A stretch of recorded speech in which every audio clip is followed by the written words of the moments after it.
Une sécheresse qui a duré des siècles a peut-être changé le destin de l'île de Rapa Nui, bien plus que toutes les histoires spectaculaires que vous avez pu entendre sur les Moai. Ce manque d'eau lent et implacable a peut-être discrètement redessiné les lieux de vie, l'organisation de la société, et la raison pour laquelle ces immenses visages de pierre se dressent exactement là où ils sont. L'histoire classique de Rapa Nui est la suivante. Des gens sont arrivés sur une île isolée du Pacifique. Ils ont abattu des arbres pour déplacer des statues massives et se sont affrontés entre eux.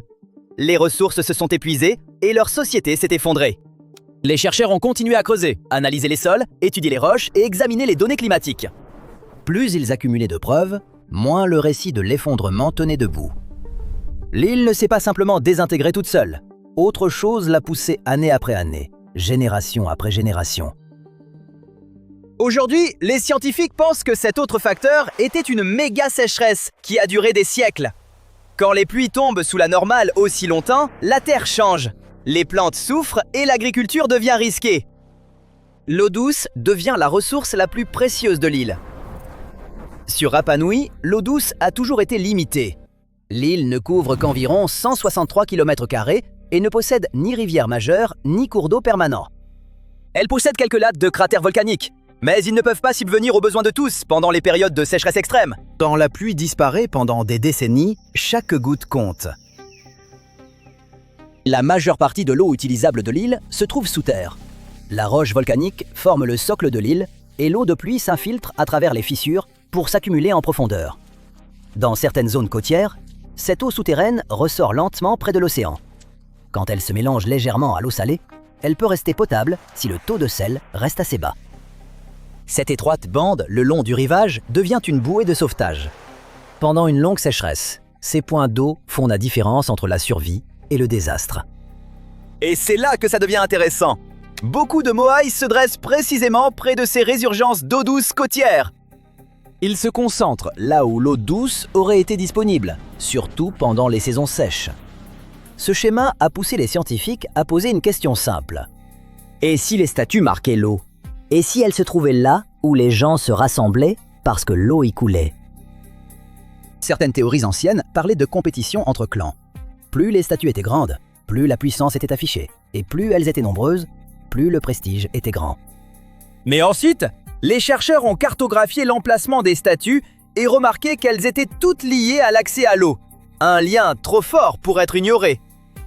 Les Moai ont peut-être servi de marqueurs sociaux.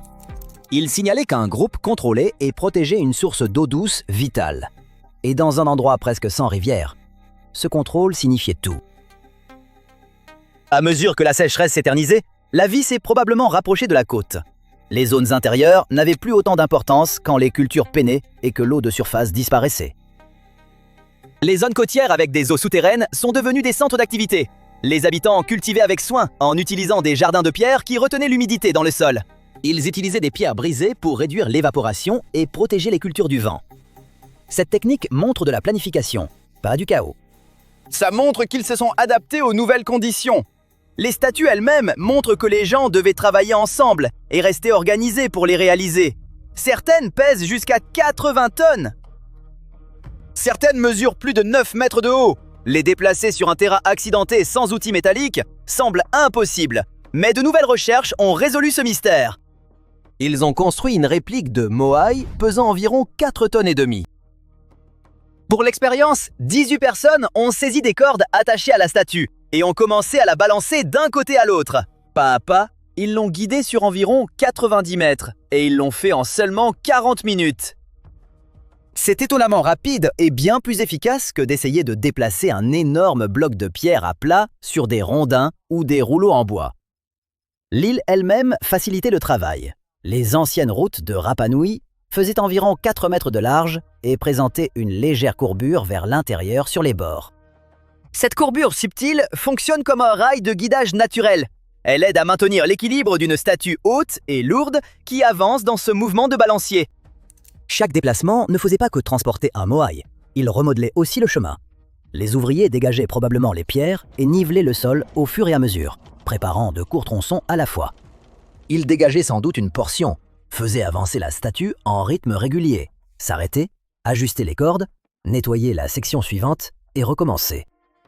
Si vous regardez des images aériennes de l'île aujourd'hui, vous pouvez encore voir les traces de ces anciennes routes. Elles sillonnent le paysage, parfois parallèles comme des itinéraires de secours. Si les habitants n'ont pas abattu tous les arbres pour déplacer les statues, alors le récit de l'effondrement s'affaiblit encore davantage. Les forêts peuvent disparaître avec le temps, mais il semble désormais que la sécheresse ait joué un rôle plus important dans cette histoire. Les arbres souffrent quand les pluies diminuent année après année. Le climat peut décimer les forêts sans que les humains soient irresponsables. Les études génétiques ajoutent une dimension.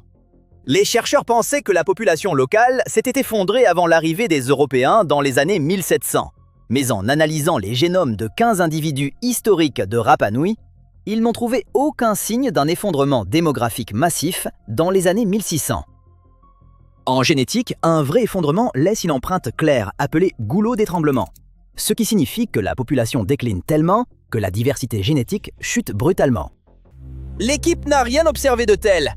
Au contraire, ils ont constaté que la population était restée relativement petite et stable, n'ayant probablement jamais dépassé 3000 personnes. Ce chiffre correspond bien mieux à ce que les premiers visiteurs européens ont noté, et c'est très loin des anciennes estimations qui avançaient 15 000 habitants. Mais il y a eu un net déclin dans les années 1860, après le contact européen, pas avant. Et voici un autre rebondissement. L'ADN révèle aussi une ascendance amérindienne chez les individus de Rapa Nui passés et présents. Ce mélange a probablement eu lieu des siècles avant que les Européens n'atteignent l'île en 1722. Cela signifie que des Polynésiens et des peuples autochtones d'Amérique du Sud se sont rencontrés à travers des milliers de kilomètres d'océan. Peut-être que des navigateurs de Rapa Nui ont voyagé vers l'est, ou que des Amérindiens ont navigué vers l'ouest. Quoi qu'il en soit, le contact a eu lieu bien avant que les navires coloniaux n'apparaissent à l'horizon. L'archéologie ajoute encore une couche. Les chercheurs ont trouvé des lames d'obsidienne dans le plus ancien site d'habitation connu sur Rapa Nui. En examinant les outils au microscope, ils ont découvert de minuscules grains d'amidon collés au bord. Ce sont des résidus alimentaires anciens. Sur 46 grains, ils ont pu en identifier clairement 21, et ces grains provenaient de 8 plantes différentes. Certains étaient logiques. Le taro et l'igname sont des cultures polynésiennes classiques. L'arbre à pain et la pomme de Tahiti sont aussi polynésiens, probablement transportés à travers l'océan en pirogue par les premiers colons. Le gingembre est aussi apparu, probablement comme remède ou épice. Mais les lames portaient aussi des traces de patates douces, de manioc et d'achira, des cultures originaires d'Amérique du Sud. Et ils les ont trouvées dans les couches les plus anciennes du site. Cela signifie que les premiers colons ne survivaient pas uniquement grâce à ce qu'ils avaient apporté de Polynésie. Ils étaient déjà connectés à l'Amérique du Sud il y a environ 1000 ans. La patate douce se démarque particulièrement, car elle a dû traverser le Pacifique d'une manière ou d'une autre, bien avant l'arrivée des Européens en 1722. Donc, quand on décrit Rapa Nui comme isolé et coupé du monde, cette image ne tient pas vraiment. C'étaient des navigateurs océaniques accomplis. Les chercheurs veulent maintenant aller plus loin. Ils prévoient d'utiliser l'analyse isotopique pour reconstituer les régimes de pluie anciens. Les isotopes sont de minuscules variations dans les éléments chimiques. En les étudiant dans le sol et la roche, les scientifiques peuvent estimer à quel point le climat était humide ou sec il y a des siècles.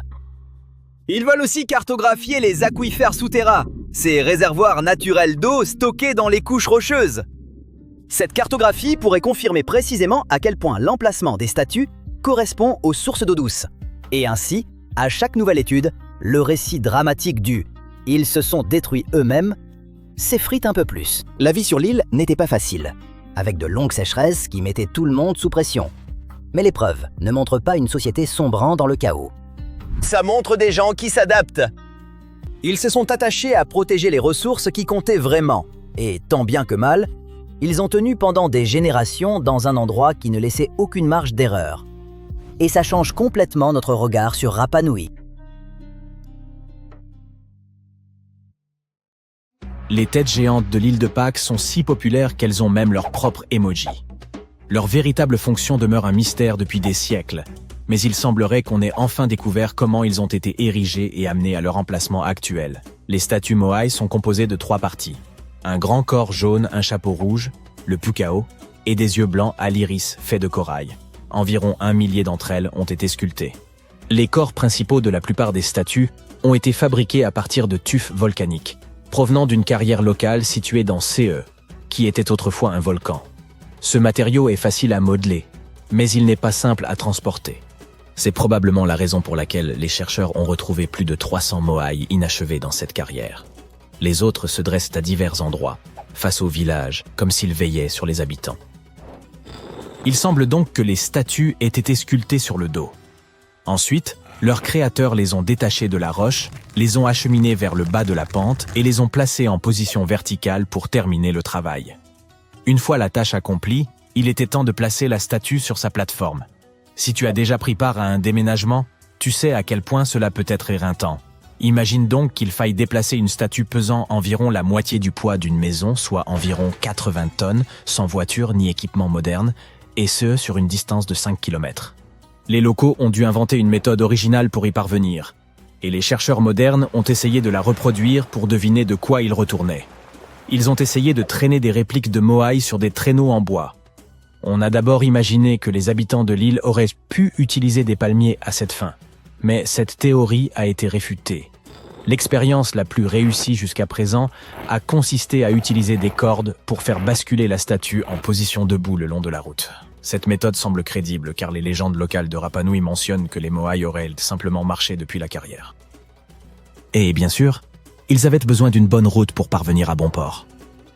Au début du XXe siècle, la chercheuse Catherine Routledge a identifié un réseau routier vieux de 800 ans sur l'île.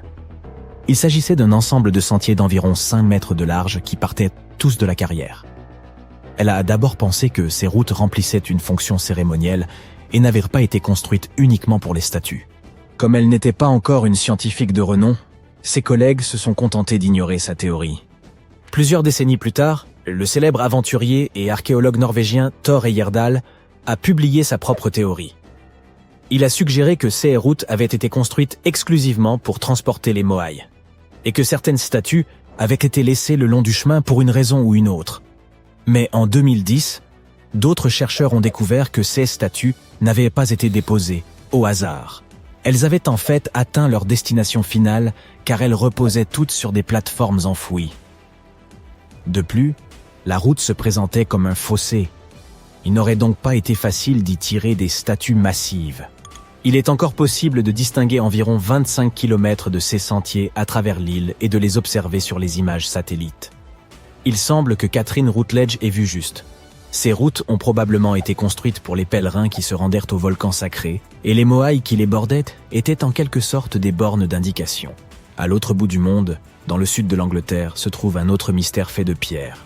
Illusion sonore massive, symbole d'unité, nécropole ou autre, les scientifiques débattent encore de la raison d'être de Stonehenge.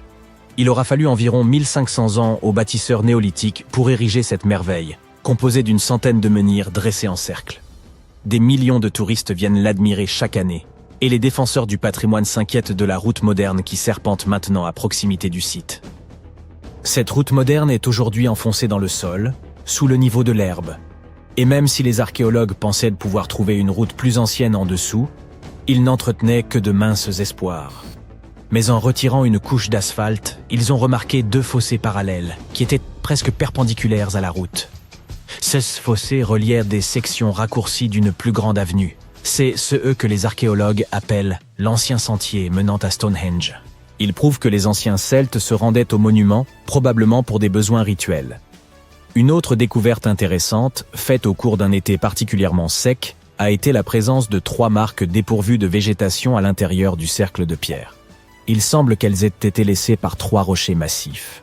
Stonehenge aurait donc pu être un cercle complet à une certaine époque.